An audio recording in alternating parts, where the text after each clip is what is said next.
Kita nyo tong usli na to, may imbalance dyan, kaya binabalikan. Eto, may usli na naman to. Ayan, makikita nyo, di ba? May usli na naman yan. May imbalance na naman dyan.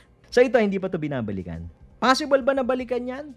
Anything is possible sa crypto. Yan ang laging sagot sa mga tatanong. After several years na tinrade ko, this is my second bear market. Anything is possible. Ngayon, ang tanong lang, kung babalikan, kailan? Ano gagawin mo? Kung hindi balikan, ano gagawin mo? Ito po, LDR also, sa one-day time frame. Malinaw to, LDR. Fulfilled na kasi itong LDR natin. Let's see kung kakambyo siya. Kung pag nag-cross to siguro to, aabangan ng mga team ibagsak ha. Pag nag-cross tong 20 sa 200 sa daily, medyo malalim-lalim to. There is a possibility. Kasi tignan nyo to, vacuum to ha. Ito, unti lang nakakaintindi na ng ganitong strategy. This is price action eh. Kita nyo to, walang trades dyan eh. Wala pong trades dyan. Kung hindi ito lang, isa, dalawa, tatlong araw lang may trades dyan. So there, vacuum yan na pag nilaglagan mo, imaginein mo, sino sasalo dyan? Diba? Konti lang ang sasalo dyan kasi ito lang yan.